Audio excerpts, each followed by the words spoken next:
हे दोस्तों, बिस्बो में आपका बहुत बहुत स्वागत है। अप्रैल 2026, सीकर, राजस्थान। दोस्तों, एक सीक्रेट व्हाट्सएप ग्रुप था जिसका नाम था प्राइवेट माफिया। पता है, उसमें करीब 400 मेंबर खुशी खुशी 30,000 रुपए भर चुके थे सिर्फ उस ग्रुप में घुसने के लिए। अब यहाँ सोचने वाली बात यह है कि आखिर एक आम इंसान किसी मामूली से ग्रुप में आने के लिए भला इतने पैसे क्यों देगा? क्या इन्होंने कोई एक्सटॉर्शन कोर्स शुरू किया है? नहीं दोस्तों, दरअसल इस ग्रुप में था देश की सबसे बड़ी परीक्षाओं में से एक नीट का लीक हुआ गेस्ट पेपर, जिसे कुछ छात्रों के माँ बाप को बेचा जा रहा था 5 से 30 लाख रुपए में। और इस पेपर को इतने लोग खरीद के आगे बेच रहे थे कि परीक्षा से बस एक रात पहले छोटे छोटे रिसेलर भी इस पेपर को 5,000 रुपए में स्टूडेंट्स को दे रहे थे। मतलब दोस्तों, ये धंधा टेलीग्राम चैनलों पर कोचिंग नेटवर्क से जुड़े लोगों के साथ इन शॉर्ट कई राज्यों में चल रहा था। और इसमें सबसे चौंकाने वाली बात ये थी कि उस गेस्ट पेपर में 120 सवाल थे विकल्पों समेत, जो असली नीट पेपर से हूबहू मिलते थे। जाहिराना तौर पर नतीजा ये हुआ कि 3 मई 2026 को हुई परीक्षा रद्द करनी पड़ी और इस एक फैसले ने 22 लाख छात्रों का भविष्य तहस नहस कर दिया। दोस्तों, आपको याद है, हमने 2 साल पहले हमारे इसी चैनल पर आपको बताया था कि कैसे हजारीबाग के स्ट्रॉन्ग रूम से नीट 2024 का पेपर लीक हुआ था, जहां परीक्षा के दिन सुबह ओएसएस स्कूल के प्रिंसिपल ने जानबूझकर स्ट्रॉन्ग रूम का पिछला दरवाजा खुला छोड़ दिया था, जिसके बाद एनटीए के ट्रंक तोड़े गए, पेपर की तस्वीरें खींची गईं और फिर उसे वापस सील कर दिया गया और सॉल्वर छात्रों ने पेपर को हल कर दिया, जिसे करीब 155 छात्रों को 30 लाख प्रति में बेचा गया। कुल मिलाकर 50 करोड़ की चपत। फिर जब 2024 के नतीजे आए तो पूरा देश हिल गया। 67 छात्रों ने 720 में से 720 अंक ले आए, जबकि इससे पहले हर साल मात्र 1-2 छात्र ही इतने अंक ला पाते थे। जिसके बाद सीबीआई का शक और बढ़ा, जांच शुरू हुई और लीक की पूरी कड़ी सामने आ गई। कई सॉल्वर छात्र और लीक में शामिल लोग पकड़े गए,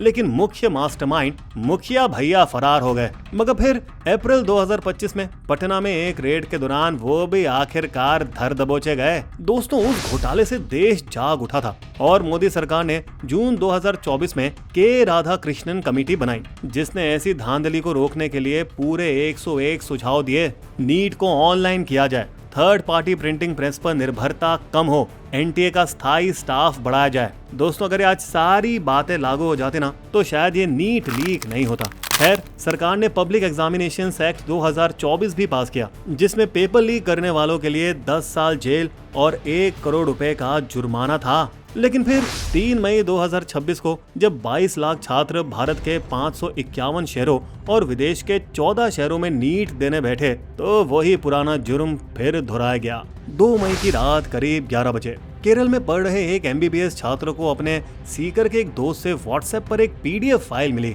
दोस्तों, ये केरल वाला छात्र खुद नीट नहीं दे रहा था, वो पहले से ही मेडिकल कॉलेज में था, लेकिन शायद उसने ये सोचा कि किसी तैयारी कर रहे बच्चे के ये काम आ जाएगा। उसने वो फाइल अपने पिता को भेज दी, जो सीकर में लड़कियों के लिए पीजी हॉस्टल चलाते हैं। पिता ने वो फाइल अगली सुबह देखी, जब तक बच्चे अपने एग्जाम सेंटर पहुंच चुके थे, और फिर बस ये जानने के लिए कि वो गेस्ट पेपर के सवाल कितने सही थे। परीक्षा खत्म होने के बाद उन्होंने वो पीडीएफ एक लोकल कोचिंग सेंटर के केमिस्ट्री टीचर को भेज दिया और जब उस टीचर ने उस पेपर को देखा, उनके तो होश उड़ गए। उस पीडीएफ के 410 में से कम 120 सवाल असली नीट पेपर से शब्द दर शब्द मिल रहे थे। अकेले केमिस्ट्री सेक्शन में 35 सवाल बिल्कुल एक जैसे थे।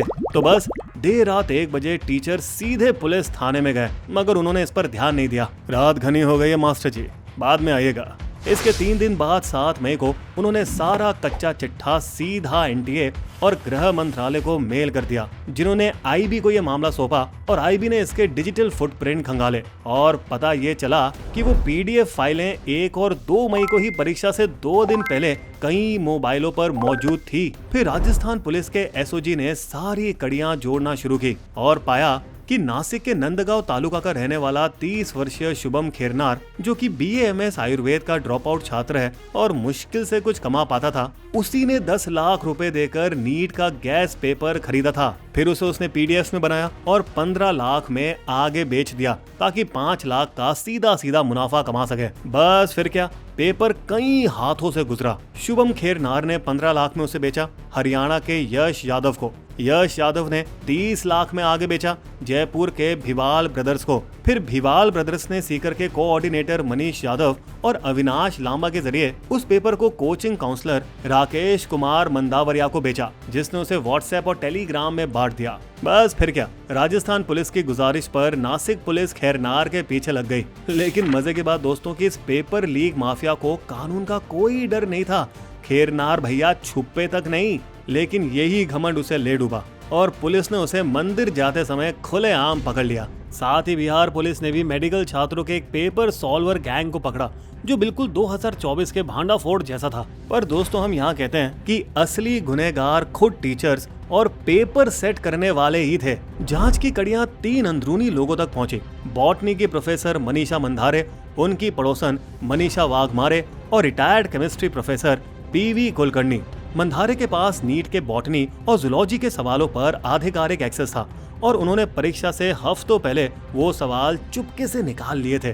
फिर उन्होंने पुणे के अपने घर पर एक स्पेशल क्लास रखी थी, जहां उन्होंने छात्रों की नोटबुक में उन सवालों को लिखवाया। उस तरफ retired chemistry professor P V Kulkarni, जो नीट के केमिस्ट्री पेपर बनाने में शामिल थे, उन्होंने भी कुछ ऐसा ही किया। बच्चों को अपने घर पर बुलाकर सवाल, उनके विकल्प और सही जवाब सब बता दिए। फिर पड़ोसन वाघमारे के जरिए मनीषा ने एडमिशन कंसल्टेंट धनंजय लोखंडे को पेपर दिया, जिसने फिर इसे आगे खैरनार तक पहुंचाया। वैसे दोस्तों बता दें कि एक और आरोपी दिनेश भिवाल ने कथित तौर पर ये लीक हुए पेपर को अपने बेटे को भी दिया, मगर वो फिर भी नीट क्लियर नहीं कर पाया। यहाँ पे एक और चौंकाने वाली बात यह है कि 1 साल पहले ऐसी आदमी ने डींगे हाँकी थी कि उसके परिवार के 5 बच्चों ने नीट पास कर लिया है। तो ये साफ है कि 10 साल की जेल और 1 करोड़ का जुर्माना इस नेटवर्क को एक पल के लिए भी रोक नहीं पाया। और दोस्तों इसका भी कारण ना एकदम सीधा है। देखिए ना, हताश परिवारों के लिए लीक हुए पेपर के लिए 5 से 30 लाख रुपए देना किसी प्राइवेट कॉलेज के MBBS सीट पर लगभग 1.5 करोड़ रुपए खर्च करने की तुलना में तो कहीं ज्यादा सस्ता है, जबकि पास होने के बाद सरकारी कॉलेज में ये खर्च तकरीबन 5 लाख रुपए ही होता है। अब यहाँ पे नीट की हम क्रूर गणित को भी जोड़ें तो देखना बनता है कि कैसे 22 लाख उम्मीदवार सिर्फ 1.29 लाख MBBS सीटों के लिए लड़ रहे हैं। और इस तरह का जो दबाव होता है ना दोस्तों, वो एक ऐसा बाजार तैयार कर देता है जहां लीक करने वाले नेटवर्क ये अच्छी तरह से जानते हैं कि उनके पास हमेशा खरीदार मौजूद रहेंगे। और विडंबना तो देखिए, बावजूद इसके कि राधा कृष्णन समिति ने ये सिफारिश की थी कि नीट को भी जेईई और कैट की तरह डिजिटल मोड में बदल दिया जाना चाहिए, मगर फिर भी 2 साल बाद भी नीट 2026 अभी भी फिजिकल पेपर पर हो रहा है। थर्ड पार्टी प्रेस में छापा जाता है, सड़क के रास्ते बांटा जाता है और स्कूल के स्ट्रॉन्ग रूम में रखा जाता है। हालांकि इसके पीछे भी तर्क दिया जा रहा है। वे कह रहे हैं कि 22 लाख छात्रों के लिए CBT कराने के लिए 6000 से ज्यादा सर्टिफाइड डिजिटल सेंटर चाहिए होंगे, जहां फिर कई शिफ्टों में 2 से 3 परीक्षाएं दी जाएंगी और इसी वजह से इसको ऑनलाइन नहीं किया जा रहा है। वहीं अगर हम धरातल की सच्चाई देखें तो भारत का डिजिटल ढांचा बड़े शहरों में मजबूत है, मगर गांवों और कस्बों में बेहद कमजोर है। यानी इससे वहां के छात्रों को नुकसान होगा। मगर यहाँ मैनेजमेंट को सबसे पहले मेडिकल शिक्षकों और फैकल्टी की वो जिद को तोड़ना होगा जहां वे लोग पेन पेपर फॉर्मेट पर अड़े हुए हैं। और कोटा, सीकर, हैदराबाद, दिल्ली जैसे बड़े कोचिंग हब जिनका पूरा कारोबार ऑफलाइन नीट के इर्द गिर्द खड़ा है, उनकी लॉबी को भी तोड़ना होगा। दोस्तों बता दें, दोबारा परीक्षा की तारीख 21 जून 2026 को तय की गई है। कोई नया रजिस्ट्रेशन नहीं, वही जानकारी और वही फीस के साथ। लेकिन फिर बिस्बो यहाँ पूछता है कि उस ईमानदार छात्र का क्या, जिसने सालों तक पढ़ाई की और जो किसी व्हाट्सएप ग्रुप के लिए 30,000 रुपए भी नहीं भर सका, और उस बेचारे ने सिस्टम पर भरोसा किया। और फिर खैरनार जैसे बदमाश लोग भी तो हैं जो MBBS नहीं पा सके, BA MS में बैठे, फिर भी उसे छोड़ दिया, लेकिन कोचिंग की दुनिया में बने रहे। टीचर बनकर, काउंसलर बनकर वे हमेशा आगे बढ़ते रहे, जो बाद में सिस्टम की समझ और नेटवर्क की मदद से बन जाते हैं बहुत बड़े वाले बिचौलिए, पेपर लीकर। और ये चक्र फिर दोबारा चलता रहता है। इसके बाद भले ही सरकार ने ये घोषणा कर दी है कि परीक्षा डिजिटल में होगी, मगर असली सवाल ये है कि क्या वे इसे बिना किसी गड़बड़ी के आयोजित कर पाएंगे? आपको क्या लगता है? कमेंट्स करके हमें जरूर बताइएगा। बिस्बो की शायरी। एक बार फिर से हुआ छात्रों के साथ मजाक, नीट परीक्षा पर गिरी फिर से लीक की गाज, दोषियों तक है पहुंच गए अब पुलिस के हाथ। प्रश्न यही क्यों होता हरदम ये छात्रों के साथ? हमारे वीडियो कंटेंट के सोर्सेस आपको डिस्क्रिप्शन में मिल जाएंगे।